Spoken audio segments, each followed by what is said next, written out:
저에게 부동산 투자에 관해서 상담을 하러 오지 않습니까? 사람들이. 그러면 제가 뭐 하겠습니까? 당연히 투자처도 알려주고 또 전략도 짜주고 뭐 이런 것들을 합니다.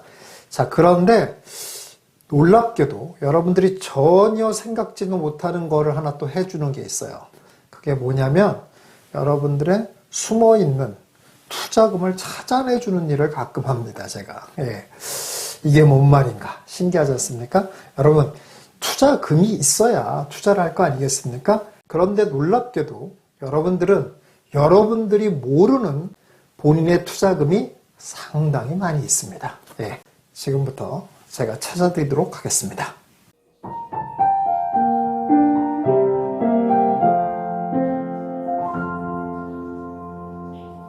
여러분들이 모르고 있는 투자금은 무려 5가지나 됩니다. 굉장히 많이 있죠. 이 5가지 중에 하나쯤은 해당될 가능성이 굉장히 높다고 봐야 되겠죠? 그렇습니다. 자, 5가지. 첫 번째는 뭐냐? 첫 번째는 가장 대표적인 거죠. 전세자금입니다. 제가 이렇게 상담을 하다 보면 뭐 굉장히 다양한 투자금들이 있다고 얘기들 할 거 아니겠습니까? 그런데 투자금 한 1억 있어요. 뭐 투자금 2억 있어요. 이래요.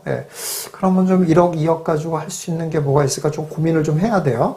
자, 그런데 얘기를 들어보면 집이 없어요. 전세 살고 있어요. 근데 전세금이 막 15억 이렇게 깔고 앉아 있어요. 15억 전세금 깔고 앉아 있고 1, 2억 투자하려고 한다. 이거 사실 안 맞는 겁니다. 이렇게 하고 있으면 안 돼요. 그 전세금을 활용할 수 있어야 돼요. 투자금으로 활용하는 것이 훨씬 낫습니다. 물론 여기에 전제 조건은 그렇게 활용해도 될 만큼 충분히 버틸 수 있는 정도, 또 수익도 충분히 날 수 있는 정도다라는 확신이 들면 할 수 있는 거죠. 그렇지 않으면 못하는 거죠. 그런데 그런 확신이 들 만큼 공부하고 그 자금을 활용해 볼 만은 충분히 하다는 얘기죠. 월세로 전환하는 전환 비율이 서울이나 수도권 같은 데는 지금 한 4.5% 정도밖에 안 됩니다. 그 얘기는 무슨 말이냐면 결국 4.5%짜리 이자를 쓰는 거나 별 다를 게 없는 거예요. 게다가 대출은 여러분 알다시피 어디 한 군데서라도 빌리면 전체 금융기관이 그 정보를 공유합니다. 그런데 월세 내는 거는 아무데도 공유하지 않습니다. 내가 월세를 사는지 아무도 모릅니다. 주인하고 나밖에 몰라요. 그렇죠? 그러니까 얼마든지 활용을 하고 대출을 받는데도 지장이 없다라는 거예요. 자, 그러면 투자금이 생기게 되겠죠? 두 번째, 주식입니다. 여러분, 주식은 뭐 기본적으로 특히 젊은 사람들은 주식의 일정 포션을 가지고 있는 분들이 거의 대부분이에요. 그리고 뭐 또 요 몇 년 동안 주식이 잠깐 막 굉장히 좋았지 않습니까? 그래서 굉장히 많은 사람들이 주식을 하고 있습니다.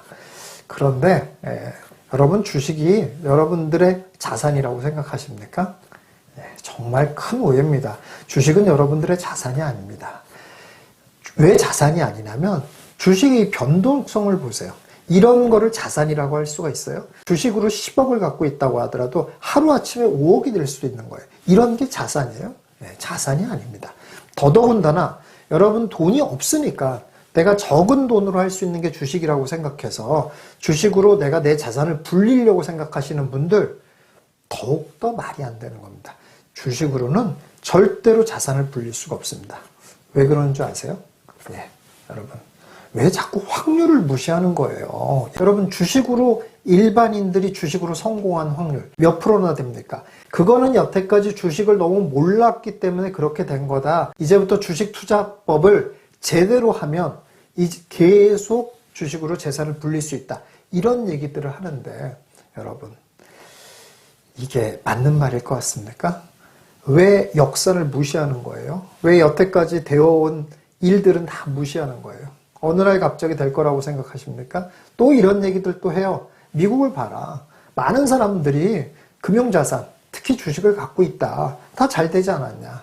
여러분, 미국이랑 우리나라랑 같습니까? 왜 안 같습니까? 미국은 전 세계에서 1위 국가이고 여태까지의 역사를 쭉 보세요. 계속 우상향했단 말이에요. 1등 국가니까 우상향할 수 있어요. 근데 우리나라의 주식시장을 보세요. 우리나라 계속 우상향합니까? 안 하잖아요. 그게 다 보여졌잖아요. 그런데도 이제부터 잘하면 될 거야 라는 거는 도대체 무슨 근거로 하는 거예요? 주식 절대 하지 말아야 됩니다. 여러분 주식에 있는 자금 그거 다 빼세요. 투자금 되잖아요. 주식 하지 마시고 특히 자산이 없는 사람일수록 절대 주식하면 안 됩니다. 자산을 절대로 불릴 수 없어요. 주식은 언제 하는 거냐면 내가 충분히 너무 자산이 많아가지고 이제 더 이상 자산을 구성하기가 어렵기 때문에 금융자산 일부 해야 되겠다라고 할 때 주식하는 거예요.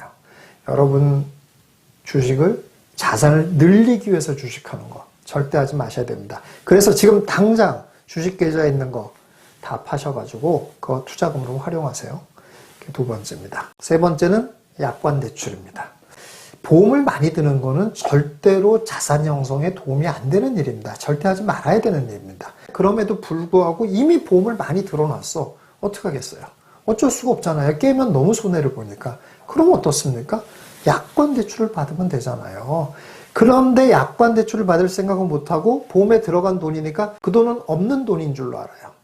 그렇지 않죠. 이런 유의 약관 대출 받을 수 있는 게 꽤 있어요. 그러니까 결국 내 돈을 내가 대출 받는 거잖아요. 근데 깰 수는 없는 거. 자격은 유지하면서 대출을 받는 거죠. 이런 대출의 장점이 이자율이 싸다는 거잖아요. 보험 약관 대출만 있는 게 아니라 연금도 있어요. 또는 공제회 뭐 이런 것들로 해가지고 돈이 많이 들어가는 사람들이 있어요. 그러면 보면 뭐 확인을 안 하지 않습니까? 보통. 근데 한번 확인을 해보면 굉장히 많은 액수의 돈이 있고 그걸 또 대출 받을 수 있다는 걸 알 수가 있어요. 한번 확인해 보시기 바라겠습니다. 그래서 약관 대출 받으세요. 이자도 싸니까 투자해서 그거보다 그 이상의 수익만 내면 되잖아요. 충분히 가능한 일입니다. 네 번째는 지금 당장은 아니어도 이후에 투자금이 될 것을 미리 예측할 수 있는 부분이에요. 뭐냐면은 전세금 상승분 또는 재개발 재건축 같은 경우는 이주비 대출 이런 게 있죠. 예. 근데 이게 왜 투자금이냐면 이런 걸 또 전혀 생각하지 못하는 사람은 대비를 할 수가 없어요. 그런데 이런 걸 좀 투자를 해봤으면 언제 전세금이 들어오겠구나 라는 걸 알 수가 있잖아요. 그럼 뭘 할 수 있어요? 하다못해 먼저 계약을 하고 나중에 그 시점에 맞춰서 잔금을 치르고 이럴 수가 있잖아요. 또 이주비 대출 같은 것도 그래요. 뭐 재개발, 재건축 갖고 있는 이런 분들은 이제 관리처분 인가가 나면 조금 있으면 이제 이주비 대출이 나온단 말이에요. 그러면은 세입자를 내보내고도 돈이 남는 경우들이 종종 있습니다. 그러면은 그거를 예상해서 투자 계획을 잡을 수가 있잖아요. 그런데 투자를 안 해본 사람들은 이렇게 전세금 상승분이 나올 거다라는 걸 예측을 못 해요. 그리고 그런 거에 대한 계획을 못 세우는 경우가 많이 있어요. 그런데 이런 것들이 투자금이 되기 때문에 그런 걸 미리 알아서 계획을 세워둘 수 있다 이런 얘기예요. 그래서 금매 같은 걸 미리 잡는다든지 계약을 하고 잔금을 맞추면 되니까 이런 걸 할 수 있다 이런 얘기입니다. 마지막 다섯 번째 있습니다. 다섯 번째는 뭐냐면 부모님한테 내목 먼저 달라고 하기. 예. 네, 뭐 성경에 보면 이런 얘기가 있죠. 예, 탕자의 비유. 예. 아버지한테 내목 먼저 주세요 라고 해가지고 받아가지고 실컷 쓰고서 완전히 망해가지고 아버지한테 되돌아오는 뭐 이런 얘기입니다. 그래서 내 목을 먼저 달라. 이건 뭐 천하의 후레자식 같이 느껴져요. 예, 그런데 여러분 누가 내 목 먼저 달라고 그래서 호랑방탕하게 쓰라는 얘기예요? 아니죠. 그리고 정상적인 머리를 가진 아버지라면 내 목을 달라고 해도 주지도 않아요. 미쳤습니까? 그거 왜 줘요? 그러니까 뭐가 필요하겠습니까? 그러니까 계획적인 보고서가 필요하죠. 나에게 돈을 미리 줘야 될 필요성, 이런 계획적인 PPT를 작성하라 이런 얘기예요. 예. 그래서 아버지를 딱 앉혀놓고 브리핑을 시작합니다. 아버지, 저에게 먼저 돈을 주시는 것이 오히려 더 이득인 이유, 그리고 제가 돈을 받으면 뭐를 할 거라는 나의 계획 들어보시고 타당하다라고 생각하시면 저에게 돈을 먼저 주십시오. 라고 할 수 있다라는 거예요. 천하의 후레자식 아닙니다. 예. 여러분 그런 얘기를 들으면 부모된 입장에서도 과연 저런 괘씸한 놈이라는 생각이 들까요? 예, 그렇지 않습니다. 예, 본인의 재산을 키우려고 노력하는 것들, 이런 모습을 볼 때 부모 입장은 어떻겠습니까? 예, 아, 내가 자식을 잘 키웠구나 라는 생각이 들기가 더 쉽습니다. 그러니 부모님한테 얘기를 하세요. 예, 해서 이러이러한 계획을 가지고 있으니 이러이러한 것을 이만큼을 저에게 주시는 것이 오히려 이득입니다 라는 부분을 강력하게 피력해 보세요. 예, 그러면 투자금이 나옵니다. 예. 이 유튜브는 저희 아이들은 안 볼 거로 생각되기 때문에, 자, 여러분들 어떻습니까? 이 5개 중에 단 1개도 해당이 안 되시나요? 예, 어떻습니까? 여러분, 또 제가 이렇게 막 얘기하다 보면은 정말 생각지도 않은 곳에 투자금이 있는데 그걸 모르는 분들도 굉장히 많아요. 요새 그런 거 유행하지 않습니까? 숨겨져 있는 휴면 계좌에 있었던 돈 찾아가기, 무슨 세금 안 받은 세금 찾아가기, 이런 것도 유행하지 않습니까? 여러분, 그런 거 찾는 것도 좋아요. 중요합니다.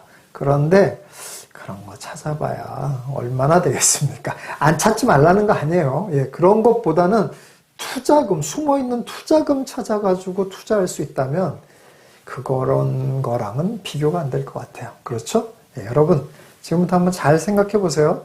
여러분들이 모르고 있는, 사실은 내 돈인데, 다시 말해서 내가 투자로서 얼마든지 활용할 수 있는 돈인데 모르고 있는 돈 많이 있을 거예요. 잘 한번 지금부터 찾아보셔서 아주 효율적인 투자하시는 여러분들 되시길 바라겠습니다.